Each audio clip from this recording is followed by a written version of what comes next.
Hi, good afternoon, everyone, and thanks for joining us this afternoon in the final installment of our Enterprise Solutions from Here to There webinar series. Our topic today is finding the sweet spot between user requirements and IT requirements. And I've got three excellent panelists joining me this afternoon. We have Guido Marchetti from Micro Warehouse. Guido, do you want to go ahead and introduce yourself there, please? Thanks, Shane. I will. Hi, everyone. My name is Guido, and I work at Micro Warehouse. I have joined the team here recently in the last 3 years, heading up our modern work and security channel, working with partners like Enterprise Solutions to help them and their customers overcome challenges in both hybrid work and security. Thanks, Guido. We also have Jerry Lavin joining us from Citrix. Jerry, can you introduce yourself there, please? Sure. Thanks very much for having me here today. Jerry Lavin from Citrix and iCloud Software Group, part of the field CTO team. Work with some of our largest customers across Europe, creating really a connection between them and the product team so we can better understand what they're doing and better provide the solutions that they need. This is a hot topic for a lot of our customers, has been a hot topic for years, continues to evolve. So looking forward to the conversation today. Awesome, thanks, Jerry.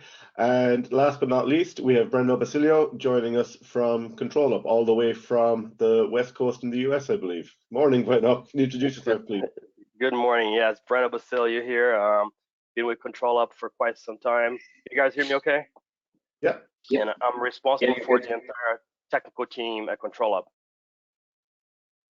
Awesome, thanks, and thank you for giving us your time so early in the morning. So as I said, the topic for our webinar series has been from here to there. And we've had two so far.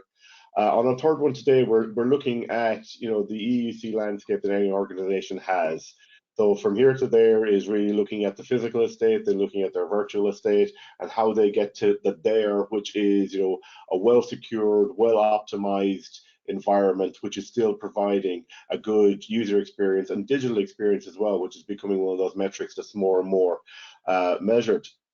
And Guido, like if we were to start talking about the physical devices that organizations might be using, with the constant involvement of hybrid and remote working, companies are facing more and more challenges from growing threat landscape, because they have employees connecting to a variety of different networks. Even daily, they could be in a public network 1 hour, they could be in a guest network somewhere in another hour. So like from conversations that you're having with customers, what are some of the technologies that they're leveraging to try and increase their security posture while still giving those users the freedom to roam as they need? It's a really, really good question, and it's one that companies of all sizes are being challenged with, right? So we're seeing post-COVID the increased popularity of hybrid work. We've seen during COVID the challenges that we faced, where, as you've mentioned, we were forced to embrace new locations, allow them to connect to infrastructure. And this has now just become the norm. And of course, with all of that, then people's infrastructure is also changing. And it requires, I suppose, a change on two fronts. So we talk about the user experience here. There's two elements that you need to think about there in terms of how is it that you want them to actually be able to operate on the day-to-day. So there's the user experience of what is their day-to-day work going to feel like. I think that brings you down lots of different avenues with lots of different options, right? So you can talk to the likes of the team in Citrix and look at kind of a virtual desktop environment, which inherently brings security along with it. But you still have to take the step back and ask yourself with the removal of the perimeter, i.e. people's firewall traditionally, how are we verifying people are actually who they say they are? Verify they're coming in off devices that we trust. And in that space, we're seeing a rise in popularity around identity and access management systems. Azure Active Directory, or Entra ID from Microsoft, is a very, very popular one that people use, and a lot of customers I talk to are using that. We're also seeing an increase in device management platforms like Microsoft's Intune or something else.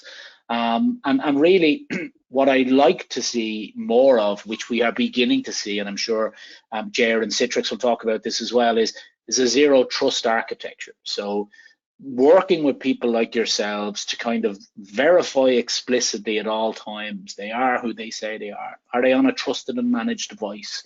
Is that device up to date with compliance policies? All these type of things.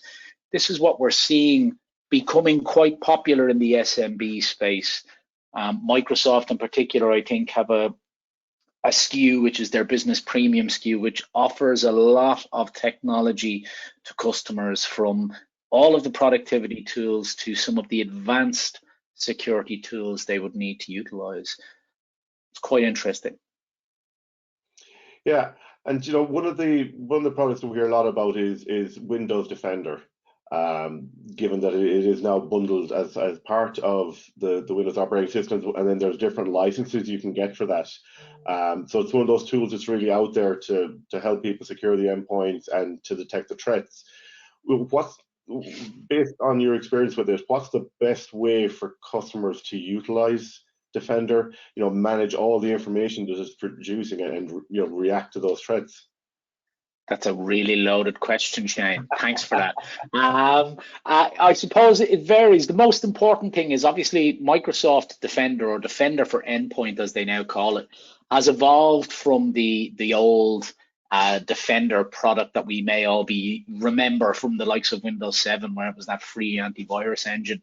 It has become an endpoint detection and remediation platform.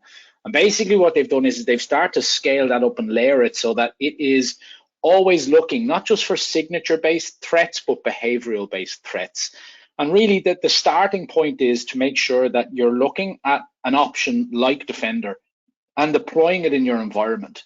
So making sure it's configured. Of course, as you will know, yourself, Shane, you and the team in Enterprise Solutions are good at doing these type of solutions.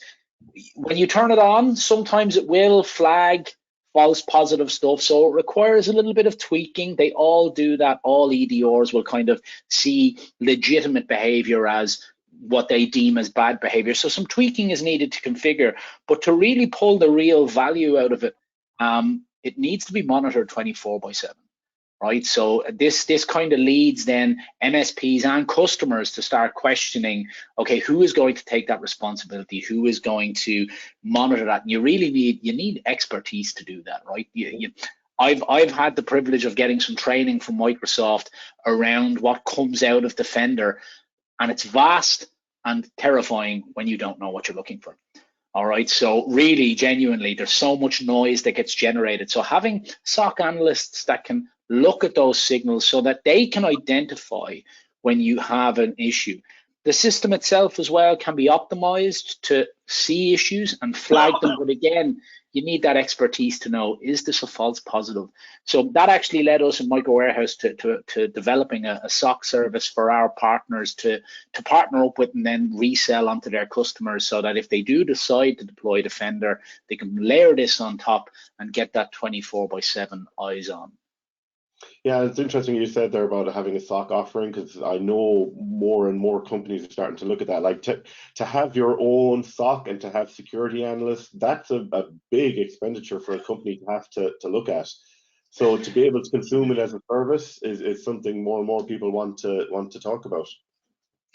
It is, absolutely. I actually had a very interesting conversation with one particular partner that we deal with. And the CTO in there, his response was, look, we don't have 2 million to go and set a SOC up, right? So you need a platform, you need agents, and what you also want is you want to kind of back technologies that integrate with each other. So what I'm seeing is where you have lots of different technologies that are stacking on top of each other. If they don't interoperate and send signals to each other, it leaves spaces for hackers to get in at. Microsoft's narrative has become very neat in that space, and then making sure that you're just seeing all of those signals and making sense of it, that becomes the real trick, which is where that advanced layer of expertise comes in really useful. Yeah, good stuff. And you know, if we switch gears a little bit now, Jerry, you know, we're talking there about the physical landscape, and if we look at like the virtual landscape that Citrix plays in, you know, from the conversations you've been having with your customer, what are they seeing as like the biggest emerging threat to their security postures right now? I think, Guido, touched on one important one already. It was that know your employee challenge. Yeah. I think it was a lot easier to know your employee when we all sat in the same room together, and you shook his or her hand in the morning, brought them in, showed them where the coffee machine was. The reality is, a lot of people onboarding now means, they're sent some credentials, maybe they're sent a laptop, maybe they're sent out a 10 client or something, maybe they're sent nothing at all, or they even bring their own device. So there's a lot of, trying to understand who that person is. That's phase one. That's kind of emerged, and it's kind of emerged as part of a trend. One of our banking customers brought that up, that they're working a lot on know your customer, but their customers are now asking them, who are your employees? So that's one that I'm seeing. I think the other one, Guido touched on it a little bit as well, the continual movement towards deperimeterization. I think there's obviously the reality of people working outside the corporate network, working outside corporate devices, but there's a continual sort of trend within the security team of not trusting the corporate network at all, right? So that nirvana goal of having everything isolated from the network. So one of the approaches that kind of underpins zero trust. So that's obviously an emerging trend as well. I think the biggest threat, just the sheer volume and capability of the bad actors out there, hackers, malware, just basically the number of threats and the number of emerging threats, and the fact that we have this sort of cocktail of individuals and small groups of criminals, as well as state-sponsored actors out there, all trying to potentially either financially motivated or possibly even more dangerously kind of politically motivated as well. So you have all of this happening at the same time. So I think anything where you can reduce the attack surface, you can control in some way, like Guido talked about, endpoint management and endpoint detection, but also I think by reducing that attack surface, something we've traditionally done with virtualization, right? Either having a lightweight device, very hardened device, where you potentially don't have to lock that device down. You still may choose to manage it in many cases, but you're using the capabilities of virtualization and then layering some other technologies on top of it. So if I was to look at some of the things we brought into portfolio in the last few years, like capabilities like app protection, so you can prevent screen capture, malware on an unmanaged device. But on the other side, if you're managing and you're working with systems, you want those integration points. A lot of the stuff we did recently around our analytics capability was allowing the export and integration via RESTful APIs or Kafka or other methods as well. Because our product set, I think, is an important part of minimizing that footprint, but we have to work together with the bigger set of toolings that a customer has out there as well. Yeah, good stuff. Yeah, and you were referring back to Guido there a couple of times, and one of the things he had also said was, a zero trust posture, and Citrix projects are getting more and more focused towards that mindset as well. Like if you look at like the likes of adaptive authentication, secure private access, things like that are coming in. So that's really where everybody wants to get to. It's like, what best way could they leverage those technologies to help do that?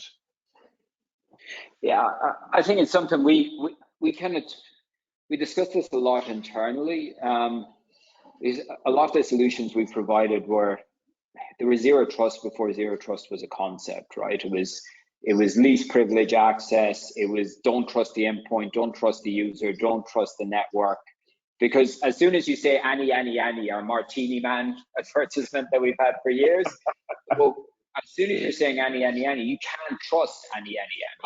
You're not going to have absolute knowledge when you're providing that much choice out there. So you have to dial down the amount of trust you have and rely more on verification. I think what's changed in the last number of years is the application landscape. So a lot more web-based, HTTPS-based applications driven by the proliferation of SaaS applications.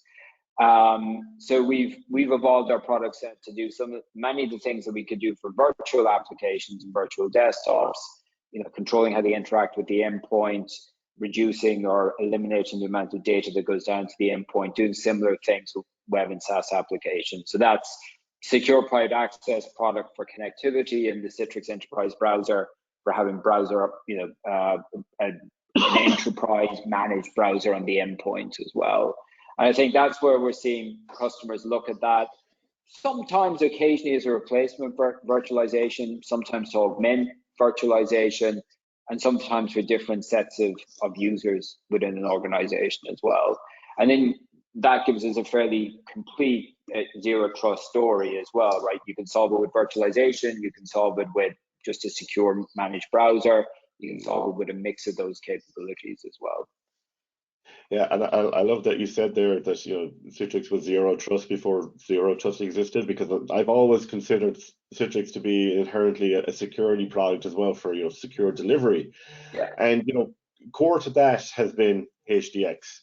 It's advanced so much over the years. It really is, I consider anyway, to be best in class protocol for delivering desktop. So how do you see Citrix continuing to leverage that protocol and improve upon it, and really just keep taking the user experience to the next level?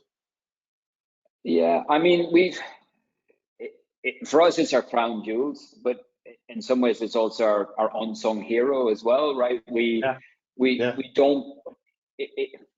It's hard to get. Well, maybe the four of us on this webinar can get excited about protocols, but not everyone. Shockingly, not everyone gets excited about remoting protocols. But it's been a differentiator, continues to be a differentiator. I've had customers explicitly say to us, that's one of the reasons we're still using you. It's that differentiator. So it's not only the ability to provide a great connectivity over very poor networks, high latency, high contention, high jitter, but also make the best of those networks. So when you have capacity on the networks, give a really, really high-end experience. When you have less capacity, give a good experience, or even save on bandwidth as well. If you're paying things like egress costs from Azure, we have ways to maybe do 20-30% bandwidth saving on those egress costs as well. In the last year, we've focused on those two areas, so supporting things like AV1 codecs, supporting 10-bit color depth. So really for your high-end workloads, everything from high-end CAD/CAM, remote radiology, all those kind of highly demanding workloads, to the other end, making the protocol as lean as possible. So if you're offshoring developers, back office functions, whatever, to halfway around the world, they can still have a great experience as well. But I think the other part of HDX is some of the security capabilities as well. So I think that the fact that you can again minimize what's on the endpoint, integrate with other security solutions. I'm thinking of things like Imprivata from a tap and go perspective, those app protection capabilities I talked about, additional peripherals, things like watermarking and those capabilities that we've had for years, that they're also key. And I think the other thing, and there's a bit of bridging here, but I was just thinking about that original question on user experience. So I think there's user experience in the moment, right? You're using your device, you're using the application, that experience has to be good. But there's the overall experience, IT experience of working for an organization, from the day you get your passwords, how you log on to the device, what devices you can use, how easy it is for you to open up a new office location, how easy it is for you to integrate a company you've acquired. All those things play to the overall experience. I think we saw in the last few years that some of the challenges with onboarding users quickly and even offboarding them quickly, because we saw a lot of places where people would take 2 or 3 job offers, potentially have multiple laptops arrive through the post and only accept one of them. These are real challenges that we dealt with. I spoke to a couple of Irish customers about this as well. So I think when we get back to our approach of sort of minimum on the endpoint, that helps those challenges as well, both from a security perspective, but also getting that user up and working, because I can give you the best browser experience, the best remoting experience, But if it takes me 2 weeks to deliver that to you, that's 2 weeks while you're sitting there twiddling your thumbs, basically. Yeah, that's a great point, Jerry. Thanks for that. You know, and we're talking about the user experience there, and that while we're talking about the technologies that are used to secure these workloads while still maintain the user experience, you know, one of the things that we're hearing mentioned more and more now is DEX, digital experience. And Brenno, you know, you're talking to customers. Is this a metric that people are starting to care more and more about? And like, how can they measure it? Yeah, DEX is definitely one of those things that we are hearing more, and the industry still doesn't know what it actually is, right? But it is something that is being cared for more and more and more. Why? Because the analysts created this word, right, in this space, which is digital employee experience. So regardless of companies knowing what it is, being in a new term that we all have dealt with in our space forever, it is something that C-levels now are coming by our booth and even to you guys probably asking about digital employee experience, right? So absolutely something new, because every Gartner and Forrester new reports and new documentation is bringing that up. So it's definitely something that people are caring more about, even though they still haven't put their arms around what it actually is. Yeah, and you know, what are organizations doing to try and improve it and to measure it? And you know, it's something I think the Control Up are starting to integrate into their product as well, to be able to allow organizations to be able to track that. Absolutely. So the nice thing about Control Up is all we've always done from the moment we were born as a product was focus on the end user experience, right?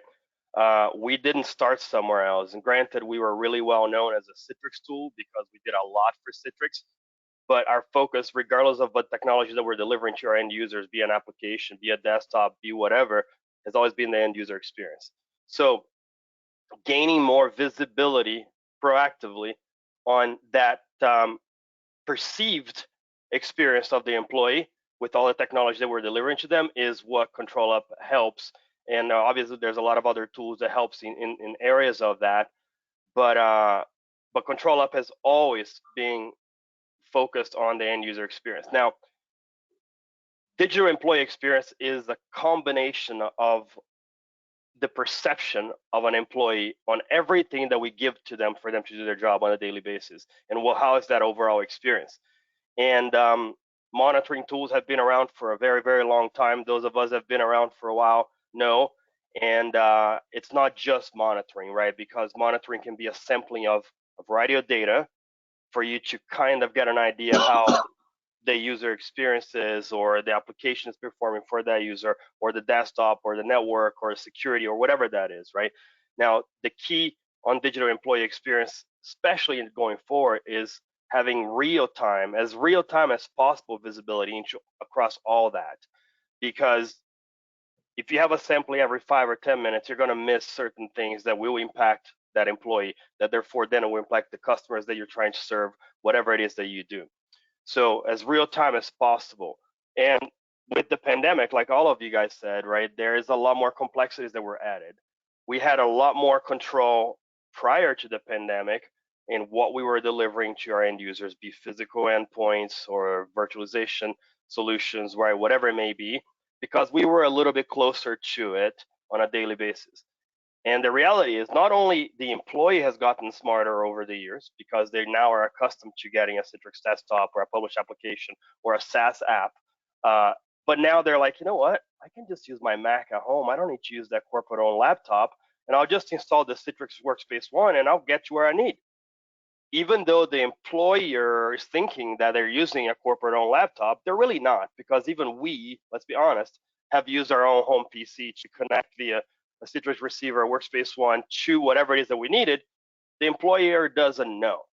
But if our experience now is degrading in some way, shape, or form, IT has limitations in how much they can actually help us.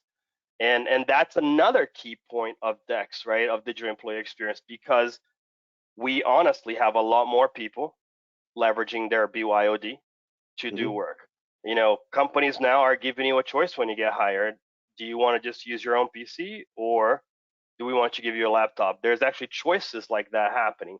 And the key in gaining visibility into the digital employee experience is actually most of the time quickly identifying that the problem is not yours, right? Let's be honest, the problem is most of the time on the ISP of that end user or something else, but not the technology that we're delivering to that employee. And that's also important. But how do you do that well enough when the endpoint which you're connecting from is not managed, right? And this is an area that ControlUp has actually spent a lot of time and can give you a depth of visibility even without having an agent on that endpoint. Because if you don't manage that endpoint, you can't have an agent on that endpoint. So how can you actually give me more visibility into it without having an agent on it? Well,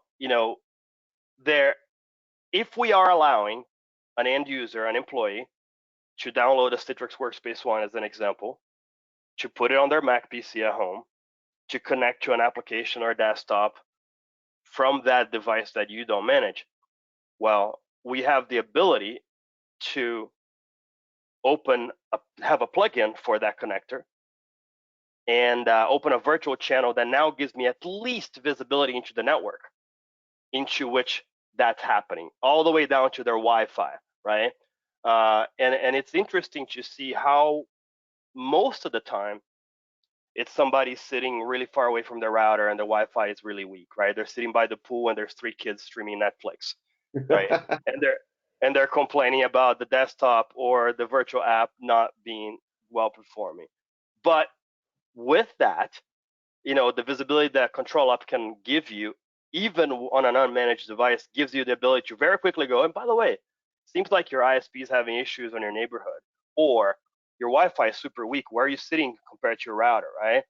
Or even to the point, believe it or not, without an agent, just with this plugin via Citrix Workspace ONE, receiver, to know what the CPU of that machine is doing without having an agent there, because the network may be fine, right? But what if you see that the CPU on that remote box that you don't manage is 90%?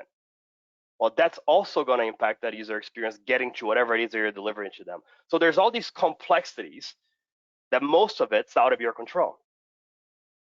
And the key is quickly identifying you out as the problem, because time is money. And at the end of the day, everything we talked about, regardless of from the security to the physical to the virtual to the SaaS apps, time is money at the end of the day, right? And we just got to quickly identify where is the bottleneck, prove that it's not you, or if it is you, get to where the bottom line is so we can get it addressed. And that's the key for digital employee experience. Yeah, I know, like, and those newer features like around the remote DX and things like that, where you can get all the way down to the local, like the local network connection and the ISP. Like I have showed that to some customers lately, and they were like, "This is this is what we've been missing," So we can say, "Yeah, it's not Citrix or it's not something else in the back." And so people may still think the ControlUp it was just like for Citrix monitoring, but it's not. ControlUp can go pretty much anywhere in your environment, and it's virtual, physical with Edge DX now as well. It can go on iGels. Yep. You've got full visibility now. Exactly, and that's the key, right? There's the area that we all have lived in for a long time, right? The virtualization space and all this stuff, and now there's the physical, and there's security, right? And security doesn't only go to the security that Greg was talking about, right? Security also goes into, hey, how many versions of Office do I have in my entire company?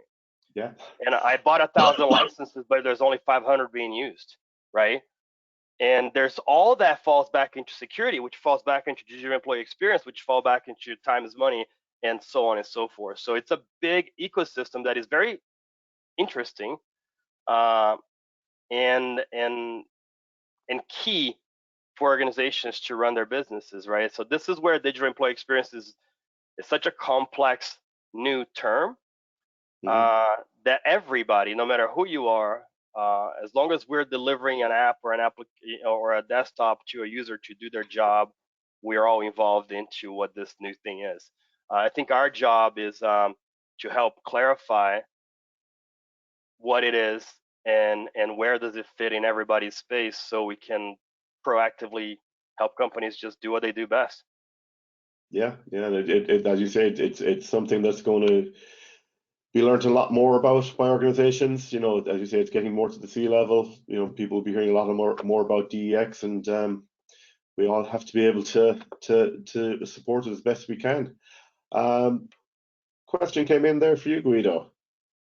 Can you explain more about the Nexus SOC offering from Micro Warehouse? What do I get, and how is it priced?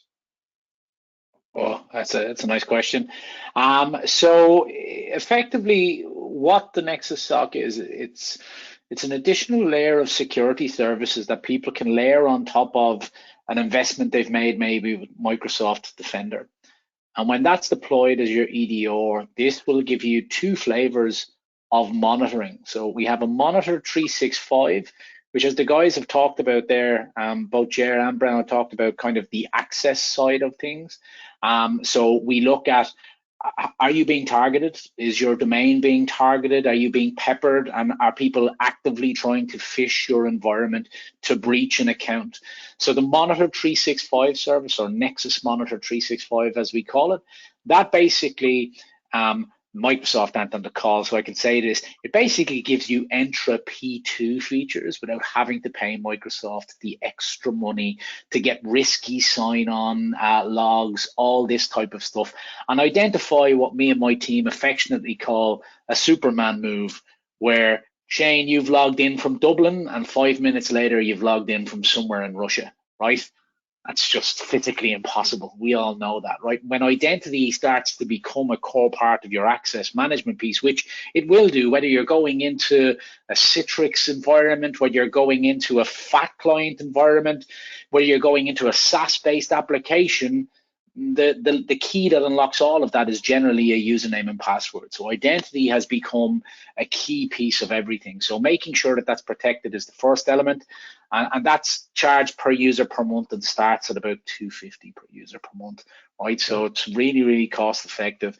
And then the next level up is, if you have deployed Defender and you want eyes on the signals that are coming out to see, do you have a live incident in your environment, whether it's a breached identity, whether it's a bit of ransomware, or whether it's other malicious behavior taking place? This will give you a team of security analysts that can go threat hunting through all of the logs and then feed that back into you and the partner that you engage with to make sure that you're addressing it, right? So they'll configure the system so that if they think there's something, will automatically cut that device off. It then gets flagged, gets triaged very quickly. And again, that kind of comes in per user per month. That one is a little bit more expensive because obviously you're not just paying for a system, you're actually paying for people and skills, but it starts at 15 quid per user per month. So it's still quite cost effective, right? And then there is a bundled offer where you get a little discount for putting the two together, which I can't remember the price of, but do feel free to talk to Shane about that. We can get back to him and price it up for anyone. Yeah, and like I say, it's something I think is going to grow more and more because, you know, as we said at the top of the call, companies can't afford to do this themselves. So to be able to consume it as an OpEx charge like that per user per month and have that peace of mind, it's a real winner for people. Correct. And what we're seeing popularity where customers are doing a lot of homework themselves, right? And they see when they invest into something like Microsoft Business Premium, for example, that's now carrying this platform. And they are now challenging their MSP, saying, well, why am I being charged for a separate piece of technology? And these two things seem to do the same. So we are seeing a lot of MSPs beginning to put their trust in that platform. And it's quite interesting to see. It's one of the fastest growing pieces of technology we see in the ecosystem at the moment. And so far, so good. Seems to do what it says in the tin. But you are right, Shane. I think helping people sweat the asset and get value from the assets is key, absolutely key. Brilliant. Thanks, Guido. One came in here for you, Jerry.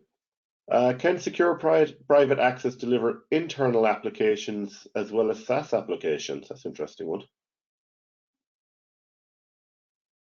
You're mute there, Jerry. I'm mute. Someone had to do it, right? It's not a webinar. If someone didn't do that classic mistake. The short answer is yes, it can. So we can secure private access can connect to on-premises web applications. We also, via the Secure Connection app, we can also connect to protocol-based applications, so port and destination-based applications as well. So it's got a complete set of ZTNA capabilities in that sense. I think we've been able to do that for a little while. What's changed this year was we had a number of customers who came to us and said, look, we just can't use web services, either completely, maybe we're in public sector in a certain country, we're in defense, we're in some areas, or we have a set of our users because of their geography or their job role, they can't use cloud services. So we've now taken those secure private access capabilities and made them available as a on-premises customer managed offering as well. So using the NetScaler for connectivity and storefront as the front door for getting to those applications. So yes, to get back to on-prem, but also yes, to if you want to host the whole thing on premises, you can do that as well.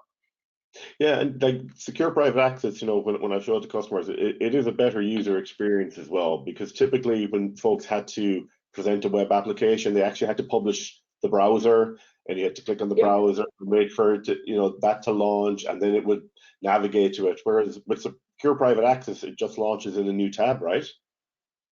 Yeah, we had some telemetry that used to say browsers were probably the most published application we have, but I personally think it's probably Notepad, because everyone who's ever done the Citrix training course has published Notepad at some point. So I'm not sure. It's probably worth some investigation. And published browser still remains a viable option. In fact, we have a browser isolation service that we do for customers that need that step-up security, and customers build that themselves. But sometimes people want a locally running browser experience. So the front end of secure private access is the Citrix Enterprise browser, which is built on Chromium, which is a native browser experience, but we isolate that from the rest of the device that's on there. So if you have a device you don't trust and you want to get somebody to a website, or you may be in a scenario, we've seen this evolve as a use case where customers will spin up a separate environment, either a VDI environment or maybe a physical environment, where they don't want those users directly on the network. So it may be their own devices, they may be managing those devices, but they may be in something like a privileged access workstation or a special project. They might be something that's on a separate zone in Azure that's not domain joined and potentially not managed, but they're using the browser, then the Citrix Enterprise browser and secure private access to get back to on-premises, or maybe go out even to a web application as well. So it allows people to layer security on top of it. I think the other one, we have a very good example of this from a customer in the payment space, is using that as a sort of digital front door for all your applications. So I talked earlier about that challenge of employee experience starting from day one before you even have clicked on your first app. So having a single place to go, the old portal concept, but just kind of evolved as applications have evolved. Single place to go, where to go to get that SaaS application that you need. If you need to go to the back end, run the business application. If you're a developer and you need to go to a developer desktop, and then you need to come back and do some compliance training or something like that, it becomes that single place where you can get to all types of applications. And I think the reality for most organizations is they may have a sort of long-term goal of getting to everything SaaS or everything web, but if you look at the sort of future that or even the decline, if you want to call them Windows applications, full fat Windows applications are not going anywhere soon. It's like when people predicted the death of Windows a few years ago, but if you followed the graph, it took about 100 years before the decline looks like anything significant. I think it's the same with Windows applications today as well. They're going to be around for a while. Yeah, good stuff. And interesting one popped in here for you, Brenno. I saw recently the ControlUp now integrates with Intune. Can you expand on this? Is it easy? That's interesting. Yeah, absolutely. It's super easy. I mean, as we all talked about, there's so many tools already doing so many things for part of this digital employee experience space. and a lot of people use Intune for a variety of reasons managing their devices, right? So it's a very easy integration because the Intune administrators are probably not going to be the ControlUp administrators, but we have a web browser plugin that basically, while an administrator is in Intune, if they go into their device and that device name is recognized as a device that is also managed by ControlUp, what happens is as they go into that device, an overlay of ControlUp comes to the side of the browser, and literally the administrator, the Intune administrator, can do everything they can do in ControlUp from a physical endpoint device and so on, can just overlay, and within Intune, just as an overlay in the browser, can take actions, can remote control, can do everything else that we can do in ControlUp, you can do within Intune via the browser plugin. So very, very simple. That's very cool stuff, and it's interesting, like, that the integration is there now with Intune for ControlUp, because Citrix also integrate with Intune. And Guido was talking about Intune at the top of the call. It seems like Intune is becoming more prevalent with all the vendors out there. That's open to everyone. I mean, absolutely. You look at the device management space, there's still some very significant players in there. There's some niche players like Jamf who've been strong in a particular area for a long time, but Intune grows year on year. And it's that positioning as part of E3 and E5 and the other bundles out there. It's the integration, integrations they have with some of the other Microsoft product suites. So it kind of behooves us to integrate in some way, but I also think it's not just integration, it's also adding capability on top of that. So, we've done things with the workspace environment product set where we can add GPOs in, where Intune may be missing the direct ability to replace GPOs. It becomes an augmentation play, adding additional security capabilities on top of that. It's interesting to hear ControlUp adding it in, from their sort of analytics and Dexic perspective as well, and the service Guido is offering on top of that. So I think Microsoft have always created an opportunity for Citrix to add that additional value for those additional security, complexity, and user experience challenge. So long may it continue. I would agree with that, Ger. And like I've come from a background where I would have dealt with some of those other niche players. Jamf, you mentioned, exceptional at management for Macs, like truly exceptional. Hard to compare with. But as you said yourself, Intune has year on year improved, is now kind of dusting knuckles with the likes of Mobile Iron and these more traditional MDM players. And of course, then they had all of the pedigree with SCCM, which was a huge enterprise footprint for people managing massive global organizations. You guys would have come across that in massive rollouts, I've no doubts, in your time. But all of that expertise is now being transitioned into this cloud behemoth of Intune, and we are seeing it. You mentioned it's bundled into E3, bundled into E5, bundled into the business premium SKU. It's now becoming ubiquitous, and it's popping up in businesses of all sizes. So I think the more partners like Citrix, like ControlUp, that are adding that additional value, it just means there's more and more options for customers.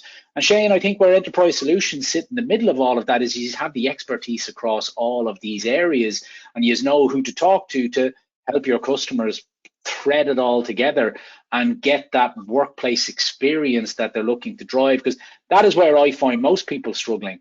I get pulled in by partners that have a little bit of knowledge here, a little bit of knowledge there, but they can't thread it all together. Whereas you guys are very unique with a very, very interesting portfolio of partners that integrate quite well. They're not at odds with each other, and it delivers a great experience. Yeah, and it's great to have such good partners as products we can sell. And as you say, they can all complement each other. There's plenty of room for us all out there. Absolutely. So that's been very good, guys. I think we're going to start wrapping things up. Just for those of you who are attending, if you have been at all 3 of our webinars so far, don't forget you are still in with a chance. I feel like I'm a radio presenter or something, to win the prize of a 1,000 user travel voucher I can't remember who it's from, but that will be announced on Thursday. So watch out on our social media presence for that. My thank you to Guido, Jerry, and Bruno for giving me your time today. Really enjoyed the conversation, and I hope everyone did as well. Yeah, really did. Thank you very much for having me. Absolutely. Thank you, guys. Yeah. Again, guys, Great conversation. Thanks again. Much appreciated. Thank you very much. And everyone who attends, thank you very much, and hope to see you again soon. Take care, guys. Thanks. Bye-bye. Thanks, guys. Bye-bye. Bye-bye.